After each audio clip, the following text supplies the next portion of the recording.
Bueno, muy buenas tardes. La verdad es que jugar, como se dice, a doble banda en virtual y en directo, como tengo a un grupo de ilustres profesores expertos en la misma materia que yo, aparte de agradecer la presencia aquí de representantes de la Comisión Islámica de España y de la Iglesia Adventista también en España, ¿no? Bueno, quiero agradecer, y no solo por protocolo, la invitación a inaugurar esta jornada. Y digo no solo por protocolo, porque me da la oportunidad de reconocer públicamente el mérito de haber diseñado un estudio propio de estas características, y en este reconocimiento incluyo a todos sus protagonistas, ¿no? Mérito porque es necesaria, muy necesaria, no solo para España, sino para Europa y para la comunidad internacional en este momento, una formación de este tipo, ¿no? Y siempre he pensado y defendido que España es un interesante punto de referencia, se ha mencionado en la introducción, ¿no?, para el resto del mundo, por nuestra historia, por nuestro patrimonio material e inmaterial, que es reflejo de una convivencia multisecular de las tres religiones monoteístas, ciertamente con sus luces y con sus sombras, pero se trata de un legado que forma parte inseparable de nuestra identidad nacional y que no solamente no podemos olvidar, sino me atrevo a decir que tenemos que lucir, ¿vale? Somos el único país europeo, creo que es así, si no, sin ningún problema que me corrijan, con un acuerdo firmado al máximo rango de gobierno y comunidad islámica. Yo creo que se ha dicho también, hay que tomar conciencia de ello y sacarle el máximo partido, ¿no? Máximo partido no solamente para gestionar mejor, de una manera más justa y más eficiente, la diversidad religiosa en España, sino también, y esto lo quiero subrayar casi con 3 líneas, para consolidar un Islam español, ¿no?, activo, plenamente incorporado a nuestro Estado social y democrático de derecho. Ya no es de recibo hablar de integración o solo de integración de población migrante. Ya tenemos a españoles musulmanes en cifras significativas. Yo esto lo llevo apreciando en mi universidad, la Universidad de La Rioja. El paisaje digamos, multirreligioso es cada vez más notorio en las aulas, ¿no? Y eso, indudablemente, es riqueza, ¿no? Es riqueza. El reto, por lo tanto, es cómo consolidar esa identidad múltiple en esos ciudadanos que se sientan muy españoles, muy europeos y muy musulmanes al mismo tiempo, o muy adventistas, o la religión que sea, ¿no? La libertad religiosa es un bien precioso. Esta expresión la utilizó por primera vez el Tribunal de Estrasburgo en el caso Kokinakis. Y es verdad que, aparte del significado importante que tiene esta libertad para sus seguidores, es una libertad indispensable, y así lo reconoce el Tribunal, para configurar una convivencia respetuosa en una democracia moderna. No es un lujo ni un privilegio, sino, utilizando palabras del propio Tribunal, es uno de los fundamentos de la sociedad democrática. De ahí el título de la intervención, ¿no?, que voy a intentar glosar con una triple constatación, pero antes de denunciarle, sí quiero dejar claro, yo creo que es evidente para todos, que a pesar de esta clara apreciación del Tribunal de Estrasburgo, sigue siendo un tema controvertido en democracias consolidadas como pueden ser las europeas, ¿no? En los últimos años se han planteado nuevas preguntas, cómo desarrollar mejor este derecho humano, pero otras revelan, por qué no decirlo, cierto escepticismo acerca de la relevancia actual de la libertad religiosa en una sociedad moderna laica, ¿vale? Digo algunas de esas cuestiones, las expreso, por ejemplo, la libertad de religión o de creencias privilegia determinadas cosmovisiones religiosas, es realmente un derecho humano, mejor dicho, realmente necesitamos un derecho humano que aborde específicamente las cuestiones de religión o de creencias, o para algunos sería suficiente una libertad que permita expresar las distintas opciones, puntos de vista, y entre ellos las religiosas, ¿no? ¿Qué relación tiene la libertad religiosa con el resto de derechos humanos? Y, por decirles quizá la más candente ahora mismo, ¿qué papel tiene la libertad religiosa en las agendas más amplias contra la discriminación? Vuelvo a esa triple constatación que les anunciaba hace un momento. Es una constatación apoyada no solo en hechos, sino en opiniones de expertos, que va a ser un poco el guión de mi intervención. 3 constataciones que enumero y que pasaré a ilustrar seguidamente y por el mismo orden que las voy a enunciar. La primera constatación es que existe un reconocimiento casi universal de que el sistema democrático de gobierno es el mejor modelo para garantizar un marco de libertades. Aunque no consiga la ideal, en la práctica es el único sistema de gobierno adecuado a nuestros tiempos. En este sentido, la democracia constituye un medio natural para la protección, la promoción y la realización efectiva de los derechos humanos y de la justicia. Y en el centro de ese orden político y social se sitúa la dignidad de la persona humana inscrita en la forma de la libertad. Este es un principio absoluto e incondicional, hasta el punto de, bueno, que en este punto, diríamos, converge la modernidad filosófica y política, me atrevo a decir, con las 3 grandes tradiciones religiosas. La persona humana nunca puede ser considerado un medio, sino un fin. Esto tiene su traducción, sigo en la primera constatación, en el reconocimiento del derecho de libertad religiosa como el fundamento y lo subrayo de todas las demás libertades, base de la coexistencia civil pacífica y elemento esencial para una verdadera democracia. Y subrayo estos 2 aspectos porque se cumple este año el 75 aniversario de la Declaración Universal de Derechos Humanos, ¿no? Es verdad que mientras que los valores de la democracia son similares, su expresión puede ser diferente según el contexto al que nos refiramos.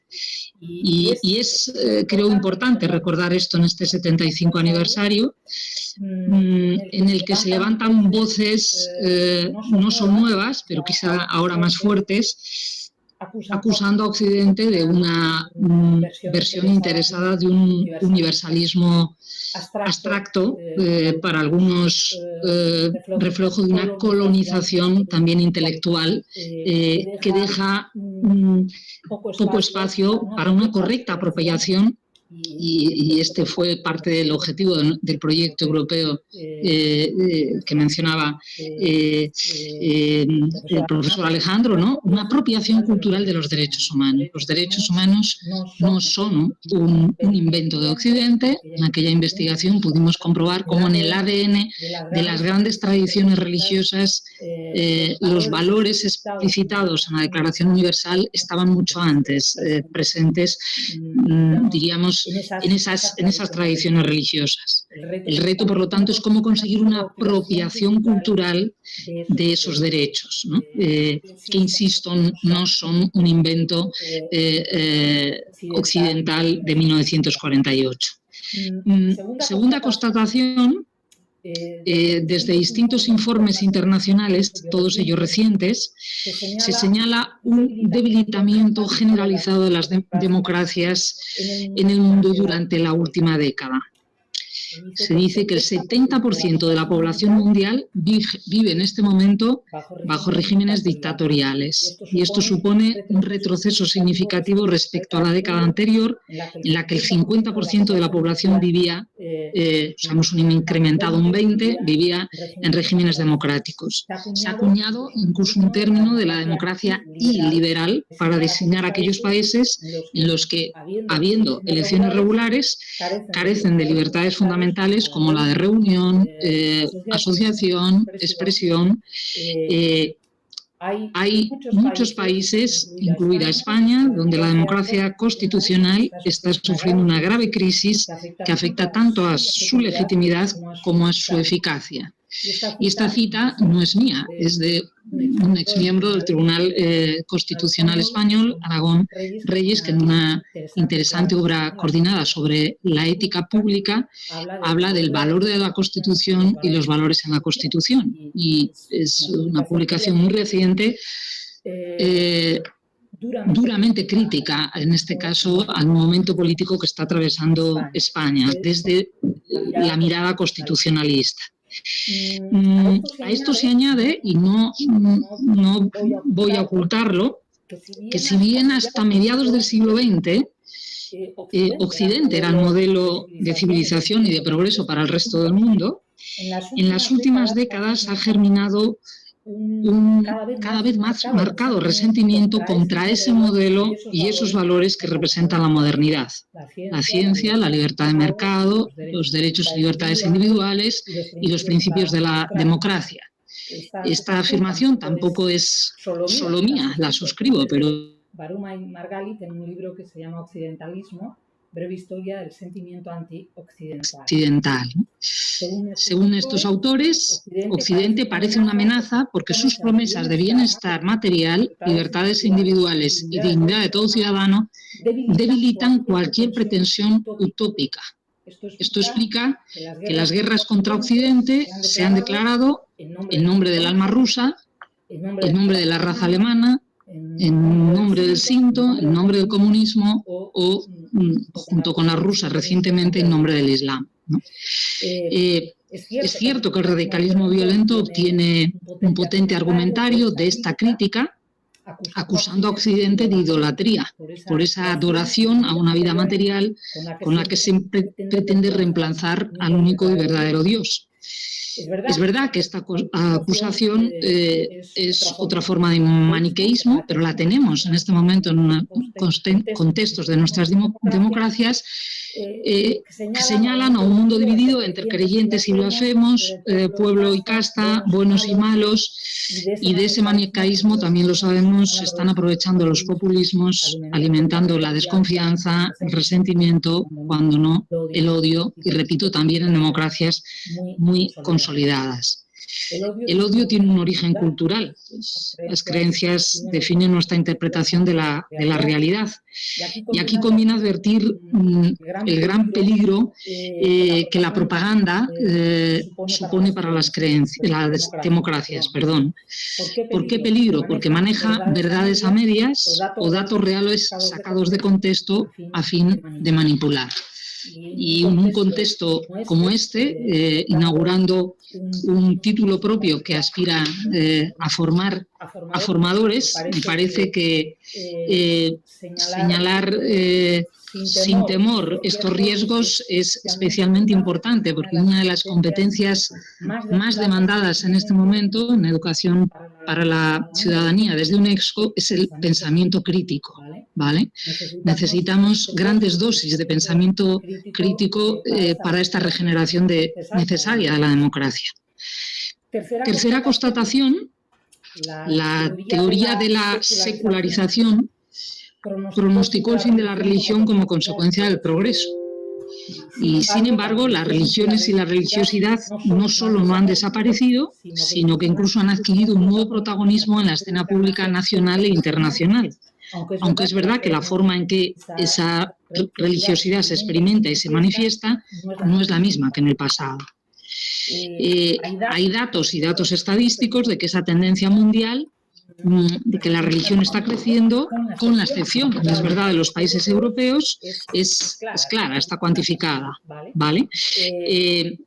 Y eso reta en este momento a esas democracias liberales, constatando carencias para gestionar esa diversidad religiosa y cultural, entre otras cosas, porque son deudores de unas categorías filosóficas, políticas, procedentes del Estado liberal, que preconizaban esa o desaparición o, en el mejor de los casos, arrinconamiento de la religión al espacio privado. Por ello son cada vez más los expertos, por dar algún nombre, Casanova, Berger, que ven la necesidad de abandonar el paradigma de la secularización y relanzarlo por nuevos desarrollos teóricos y jurídicos conectados con la idea del pluralismo. La diversidad es un activo porque la democracia no es posible sin el pluralismo. No solamente el político, sino también el religioso y el cultural. Y esto supone revisar una ideología de la neutralidad que impone, como acabo de decir, la marginación, cuando no la exclusión de las expresiones religiosas de la esfera pública. Y por lo tanto, una marginación de la plena libertad de participación en la formación de la ciudadanía democrática. A partir de estas tres premisas voy a tratar de ilustrar por qué defiendo que la protección y la promoción de la libertad religiosa contribuye a regenerar la democracia. E insisto, como docentes e investigadores tenemos aquí una gran responsabilidad. Retomando la primera constatación, decía que la democracia proporciona el medio natural para la protección y realización efectiva de los derechos humanos y las libertades fundamentales, que se ejercen por una libertad libremente expresada, en la que todo individuo tiene voz en las decisiones y puede pedir rendir cuentas a quien toman las decisiones. Una democracia en la que hombres y mujeres tienen los mismos derechos y todas las personas deben ser libres de discriminación. No podemos olvidar que el derecho de libertad religiosa en este contexto ha sido el principal sello de identidad del modelo liberal de democracia, en su origen y en su desarrollo. Este derecho supuso un valioso muro de contención en un doble sentido. En primer lugar, o por un lado, comportó el reconocimiento jurídico-político de un ámbito de inmunidad de coacción del individuo, tanto frente al poder político como frente al poder religioso, al asentar los derechos de la conciencia individual de los ciudadanos. Solo se puede adorar y creer en Dios en libertad, con libertad. La libertad de la fe, por lo tanto, es el modelo más alto en el que se pueda pensar para la dignidad del ser humano. Por otro lado, el otro muro de contención era esa manera de rubricar la distinción entre lo político y lo religioso. Esta separación formaba parte del ADN del cristianismo, pero había estado históricamente sometida a abusos y a instrumentalizaciones, lo sigue estando en muchos sitios, tanto de la religión por el poder político como de la política por parte del poder religioso. ¿Cuáles son los desafíos más importantes hoy para la defensa y la promoción del derecho de libertad religiosa? Yo diría, resumiendo muy mucho por el tiempo que tengo, dos. Por un lado, la responsabilidad que tienen las confesiones religiosas, sus representantes legítimos y los profesores de religión para comprometerse en una seria y decidida contranarrativa y narrativa alternativa. Explico estos dos términos. La contranarrativa tiene un propósito explícito de combatir narrativas extremistas, violentas, en apoyo precisamente de individuos, grupos que defienden la oposición contraria, ¿vale? Diríamos que la contranarrativa es un mensaje reactivo, explícito y reactivo. Me consta, porque lo he estudiado, que las tres tradiciones religiosas monoteístas disponen de contranarrativa en este sentido, y apelaría más reciente a la Declaración de Abu Dhabi de la fraternidad humana entre cristianos, católicos y musulmanes, muy clara, muy explícita en este sentido. Aprovecho también el momento para decir, entregado hace poco un artículo sobre la educación como instrumento de prevención del radicalismo violento, donde me he dedicado a analizar el currículum de religión islámica, y tengo que dar aquí, aprovecho la enhorabuena, porque es un currículum realmente muy bien trabajado con el enfoque competencial que pide en este momento la LOMLOE, ¿no? Que menciona este documento que acabo de decir y que incluye algunos aspectos de contranarrativa, pero diría sobre todo de alternativas, de narrativas alternativas. Las narrativas alternativas no son reactivas per se. Lo que hacen es conducir proactivamente, diríamos, con discurso activo, no reactivo, de lo que une, de lo valioso, por poner un ejemplo, una narrativa basada en la fe dirigida a promover la participación ciudadana entre los jóvenes puede estar destinada principalmente a aumentar las tasas de participación de votantes jóvenes, cosa que es necesaria e importante porque la pasividad en este punto electoral es grande, pero puede fundamentar o sostener que una persona puede ser al mismo tiempo ciudadano español o europeo y un leal, y al mismo tiempo un musulmán observante. Fíjense que este ejemplo que acabo de poner, invitando a la participación política, es un 2 por 1, ¿vale? Yo directamente no estoy construyendo un relato reactivo, pero a través del discurso de incentivar a la participación política, estoy diciendo debes ser responsable como ciudadano y al mismo tiempo, a la vez, ciudadano, por poner un ejemplo, musulmán, ¿vale?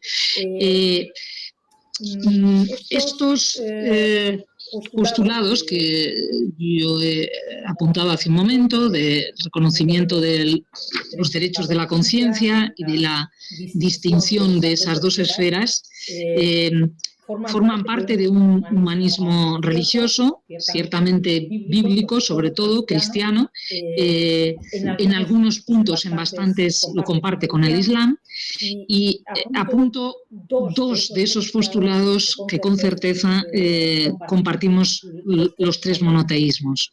Uno, que el hombre ha sido creado de imagen y semejanza de Dios, es capaz de Dios, por eso goza de la protección personal de Dios, es sagrado y en consecuencia su dignidad es sagrada e inalienable. Da igual la raza, la lengua, la religión, la condición física, y subrayo esto en un momento en el que se debate qué vida es digna y qué vida no es digna. Los monoteísmos en este punto coinciden. La dignidad humana es sagrada e inalienable. El segundo postulado es que todos los hombres son un único hombre porque provienen de un único padre, Adán, y de una única madre, Eva. Esa unicidad del género humano implica la igualdad, los mismos derechos fundamentales para todos, y por lo tanto fundan la fraternidad de la que habla ese documento. Me van a permitir que glose, lea literalmente algunos extractos de esa declaración que considero una magnífica carga de profundidad en pro de la democracia en este momento, desde la perspectiva confesional, creyente. Esa declaración arranca diciendo: en el nombre de Dios, que ha creado a todos los seres humanos iguales en los derechos, en los deberes y en la dignidad, y los ha llamado a convivir como hermanos entre ellos para poblar la tierra y difundir en ella los valores del bien, la caridad y la paz. Esa declaración dice también que la libertad es un derecho de toda persona, todos disfrutan de la libertad de credo, de pensamiento, de expresión y de acción. El pluralismo y la diversidad de religión, color, sexo, raza y lengua son expresión de una sabia voluntad divina con la que Dios creó a los seres humanos. Esta sabiduría divina es la fuente de la que proviene el derecho a la libertad de credo y a la libertad de ser diferente. Apreciación interesante, libertad de credo y libertad de ser diferente. Son dos libertades distintas, aunque complementarias. Por esto, dice el texto, se condena el hecho de que se obligue a la gente a adherir a una religión o cultura determinada, como también de que se imponga un estilo de civilización que los demás no aceptan. Declaramos firmemente, concluye la declaración, que las religiones no incitan nunca a la guerra y no instan a sentimientos de odio, hostilidad, extremismo, ni invitan a la violencia o al derramamiento de sangre. Estas desgracias son fruto de la desviación de las enseñanzas religiosas, del uso político de las religiones y también de la interpretación de grupos religiosos que han abusado en fases de la historia de la influencia del sentimiento religioso en los corazones de los hombres, para llevarles a realizar algo que no tiene nada que ver con la verdad de la religión, para alcanzar fines políticos y económicos mundianos y miopes. Esa declaración firmada por dos altos representantes de dos religiones monoteístas, el Papa Francisco y el Sikh-imán de me va a salir su nombre, lo tengo por aquí, incapaz de reproducirlo, sí. Bien les decía, fíjense, insisto en la idea de que aquí hay una gran carga de profundidad para incorporar a nuestras democracias sin renunciar a la identidad religiosa. La declaración concluye de una forma rotunda, dice: Dios el Omnipotente no necesita ser defendido por nadie y no desea que su nombre sea usado para aterrorizar a la gente. Este anuncio es claramente la herencia de un auténtico humanismo que las religiones tienen el deber de encarnar en todas las culturas, en todos los sistemas sociales y constitucionales. Lo cierto, y a pesar de esto, es que nos enfrentamos en las democracias actuales a una dialéctica cuanto menos curiosa, y es que la modernidad se jacta de haber descubierto los derechos humanos y ha hecho declaraciones solemnes en este sentido, pero nunca han sido tan profunda y radicalmente negados en la práctica, incluida la libertad religiosa.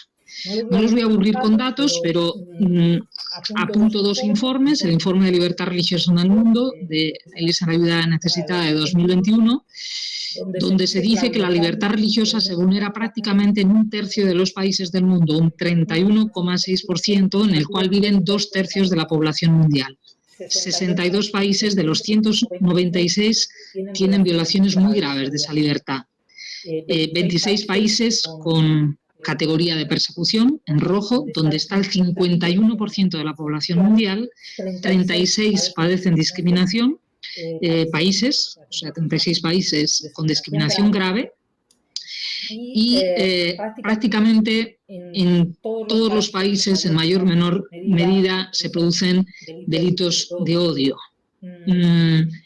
En ese informe digo dos frases sacados de ese informe: siguen registrándose delitos contra niñas y mujeres secuestradas, violadas y obligadas a cambiar de fe en conversiones forzosas, y a su vez Occidente sigue desechando herramientas que reducen la radicalización. Y quienes me conocen saben que me gusta provocar. España, podríamos decir, que ha hecho lo difícil, que es tener el acuerdo, pero sigue regateando la presencia del hecho religioso en la escuela pública, desperdiciando una ocasión de oro. En este caso lo digo yo, pero lo dice también el informe, ¿no? Para poder enseñar las religiones en los colegios con currículum oficiales, profesores con titulación, donde se cumpla una demanda que tanto el Consejo de Europa como la UNESCO cada vez dice más, que es la alfabetización religiosa. Se sabe que, y hay análisis científicos, que una gran parte de los radicalizados, podríamos decir, son ignorantes desde el punto de vista religioso. Son carne de cañón, y perdonadme la expresión, de la radicalización por su ignorancia. Aquí tenemos, por lo tanto, todo un reto, y vuelvo por eso a reconocer el mérito de una formación como esta que evite difundiendo conocimiento, ¿no? Los ataques contra la libertad religiosa en España, aunque han descendido respecto al 2020, aumentan un 11% con respecto a antes de la pandemia, porque el pico de violación procedía de las restricciones, muchas de ellas ilegales, a la libertad religiosa con motivo de la pandemia. En el informe se dice que por tipología, por darles datos, 2 casos de violencia contra creyentes, 25 contra lugares de culto, 22 vejaciones a creyentes, 49 escarnios a la religión y 97 casos tienen registrados de laicismo beligerante.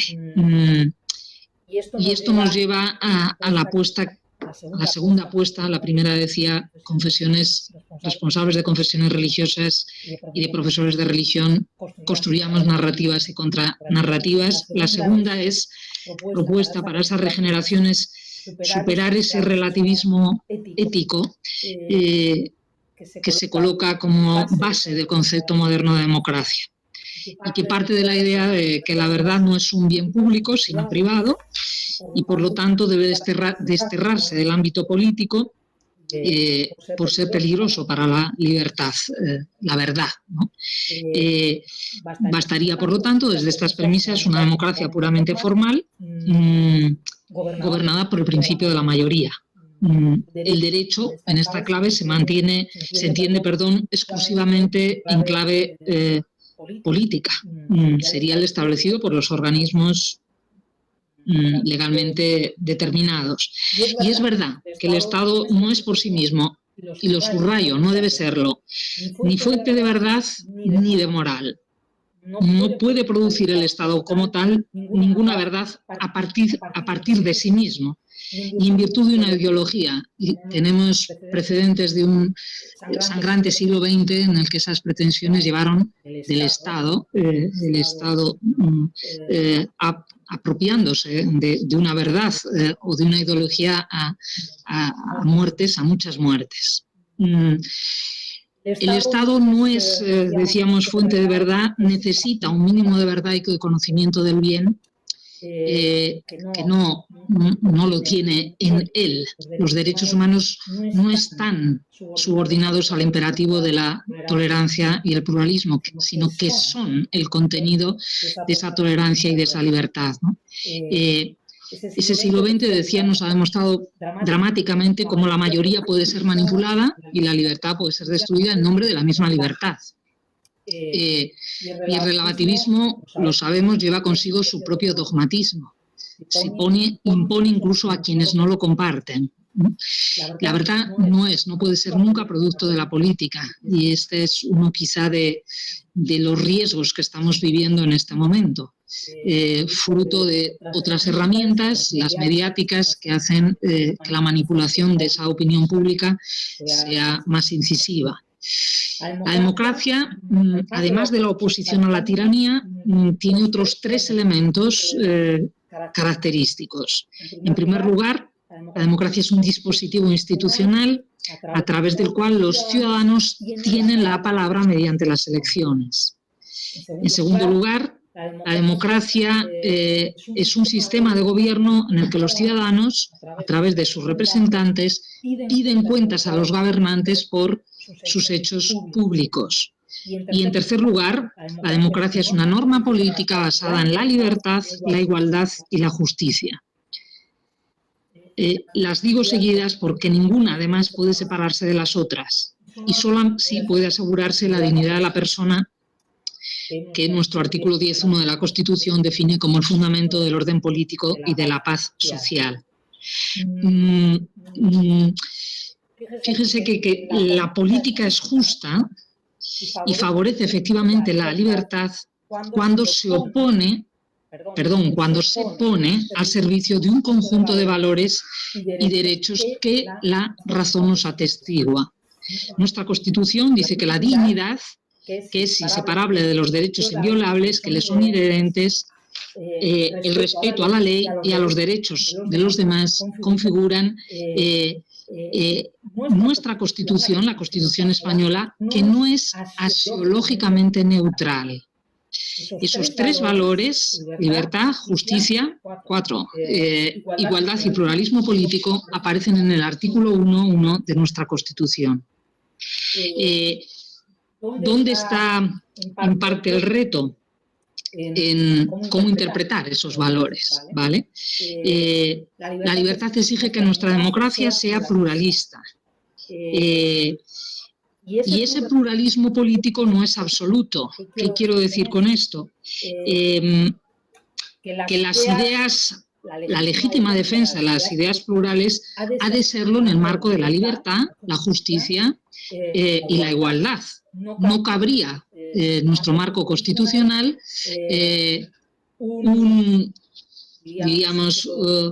una invocación ideológica que atentara directamente contra esos valores. Habría que cambiar nuestra Constitución, ¿no? No cabrían. Por lo tanto, dentro de ese pluralismo político, posturas que propugnaran ideas contrarias a esos valores constitucionales. En el reto que tenemos, al menos todos los aquí presentes, que es la gestión de la diversidad, sabemos que la libertad no es un valor aislado de la igualdad. Justamente el valor justicia, lo que significa en su sentido material, es la armonización entre la libertad y la igualdad. Esto es una libertad en condiciones de igualdad. Igualdad no solo formal, artículo 14, sino también material, artículo 9.2 de la Constitución. Por eso, precisamente, nuestro Estado democrático, como dice el 1.1 de la Constitución, es necesariamente un Estado social y además un Estado de derecho, no solo por la exigencia del valor de justicia, sino porque no puede concebirse un Estado democrático si no es al mismo tiempo un Estado de derecho. Se desprende del artículo 9.1 de nuestra Constitución. En resumen, fíjense que ese principio liberal de democracia encarna la importancia de proteger los derechos individuales y de las minorías, tanto contra la tiranía del Estado como contra la tiranía de las mayorías o de la mayoría.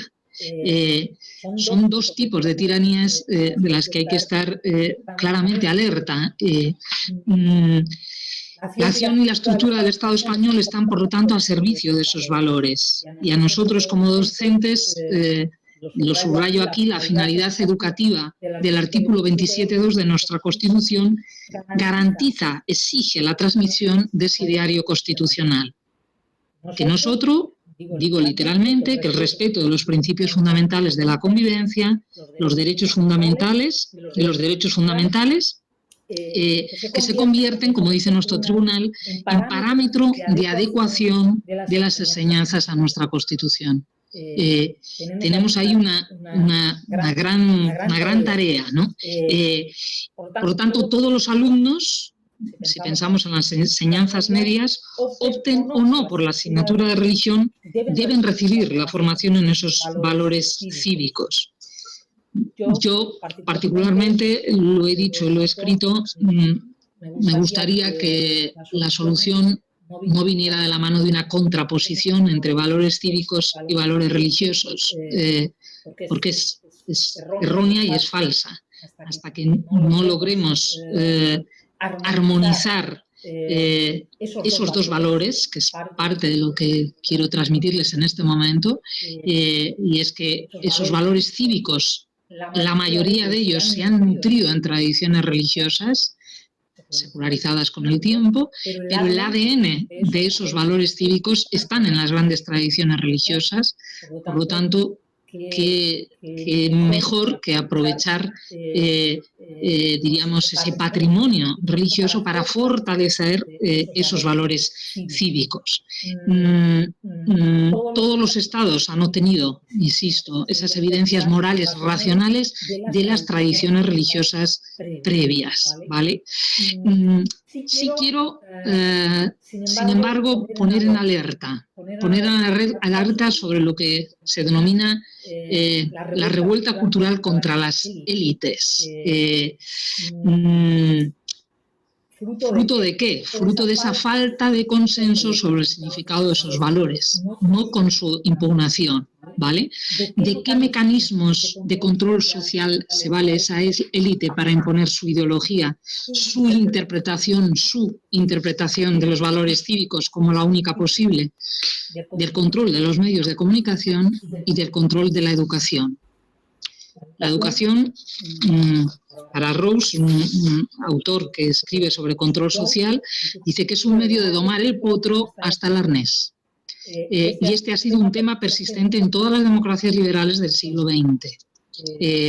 Tenemos un establishment que secuestra la voluntad del pueblo porque se atribuye la interpretación de esa voz. Y quienes se oponen a su idea de igualdad o de tolerancia son considerados automáticamente enemigos de la tolerancia, y la paradoja es que por la vía del consenso indiscutible se acaba traicionando el debate ilustrado, que es lo que está ocurriendo en muchas democracias, con una catalogación frívola y superficial de radical o fundamentalista a quien no suscribe esa ola de alguna forma impuesta por ese establishment. Desde esa categoría no acaban de entender que un creyente nunca, si es verdadero creyente, podrá, en nombre de la neutralidad del espacio público, relativizar, negociar o aparcar sus creencias en el ámbito privado cuando ejerce su ciudadanía. Y esto lo estamos viendo, se está traduciendo en muchos casos en frecuentes vejaciones o escarnios en nombre de la libertad de expresión y del pluralismo democrático, y en muchos casos con absoluta impunidad. Hoy, lo sabemos, hace falta mucho valor para confesar las propias creencias o las propias ideas, y se considera una especie de fundamentalismo que atenta contra el espíritu moderno quien las defiende con fuerza, ¿no? El derecho de objeción de conciencia en este momento es un derecho casi en peligro de extinción, ¿no? Regenerar la democracia, por lo tanto, supone o precisa, por un lado, respetar la autonomía y la libertad propia del Estado y de las confesiones. En segundo lugar, reivindicar un núcleo de verdad ética irrenunciable, no sujeta al juego de las mayorías y de las minorías, pues la inviolabilidad de esos valores deriva de que son verdaderos, que corresponden a las exigencias de la naturaleza humana, si no, no serían valores. Exige también esa regeneración ampliar nuestro concepto de razón y de su uso. Porque muchos de los interrogantes, diríamos, propiamente humanos, el origen o el destino del hombre, el sufrimiento, lo hemos vivido con la pandemia, no tienen respuesta en una visión reductiva de la razón y de la ciencia. Por eso, la aportación de las religiones a la construcción social es muy importante en términos éticos. Deben contribuir a la creación de esa ética civil, universal, que nos hace además mejores ciudadanos. En palabras de Eliot, un hombre no es un buen ciudadano si no es un hombre bueno. Y esto no se puede perder de vista, ¿no? Y esto supone un reto, ciertamente, al ciudadano creyente y a las autoridades públicas, cómo garantizar la participación real y efectiva de todos los ciudadanos, creyentes o no, en el debate político, en el debate público, sin obligar al creyente a renunciar a sus convicciones en el debate. Eso sí, obligando al creyente a hacer un uso público de la razón, es decir, a defender la razonabilidad de sus convicciones religiosas, Y aquí nuevamente los profesores, formación de formadores es clave. Cómo hacer valer mis argumentaciones, mis convicciones religiosas con una argumentación en cuanto razonable, tendencialmente universal, no basada en mis criterios de autoridad religiosos. Ese es el juego de la democracia, que Habermas defiende y que yo suscribo, diciendo que una democracia no debe imponer una carga adicional y, por tanto, asimétrica a los ciudadanos religiosos. Antes bien, los ciudadanos creyentes y no creyentes deben encontrarse en el mismo nivel en el uso público de la razón. Y para esto tenemos que estar preparados para entrar en ese juego deliberativo de la razón, del uso de la razón pública. Decía hace un momento, y lo reitero, que pude apreciar con satisfacción que el currículum de religión islámica explicita esos valores en todos los niveles educativos, lo cual es una gran cosa.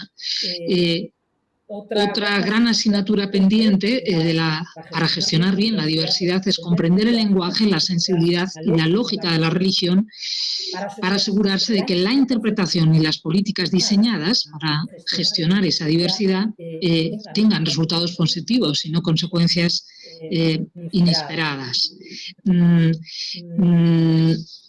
Es verdad, y aquí tenemos toda una asignatura pendiente, que la gestión de la diversidad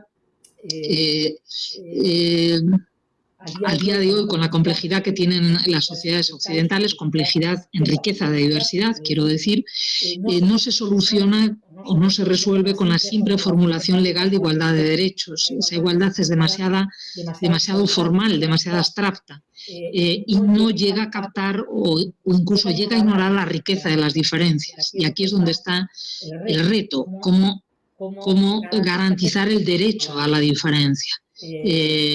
Sabemos que en este sentido el derecho antidiscriminatorio de la Unión Europea y en consecuencia de la mayoría de los Estados de la Unión o transposición de esas directivas está haciendo cada vez más rica esa legislación antidiscriminatoria, ya no solo con la discriminación directa e indirecta, la interseccional, la múltiple, que demuestra toda la complejidad que tiene esa gestión de la diversidad, ¿no? Lo que está claro es que el concepto de ciudadanía se basa en la igualdad de derechos y deberes para que todos puedan disfrutar de la justicia. Y esto conlleva instituciones responsables, transparentes, comprometidas. Voy, creo que mal de tiempo, ¿me queda? Ya. Me dicen que ya. Por lo tanto, concluyo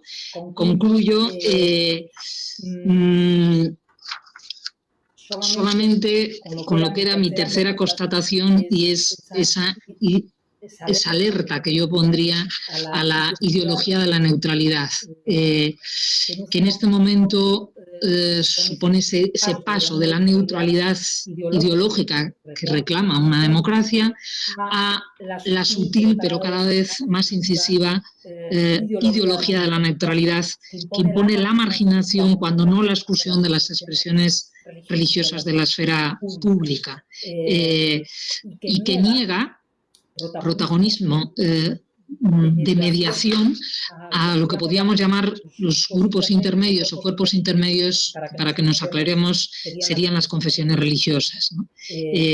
Las confesiones religiosas tienen su espacio de mediación entre el ciudadano y el Estado, y un espacio clave que el modelo constitucional español ha explicitado en su 16.3, con un compromiso por parte de los poderes públicos de relaciones de cooperación.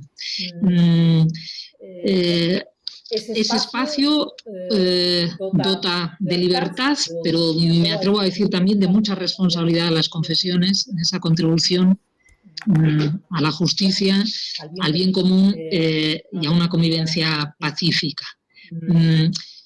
La diversidad religiosa, y concluyo definitivamente, sabemos que es el resultado de un ejercicio pacífico de la libertad religiosa por todos los ciudadanos.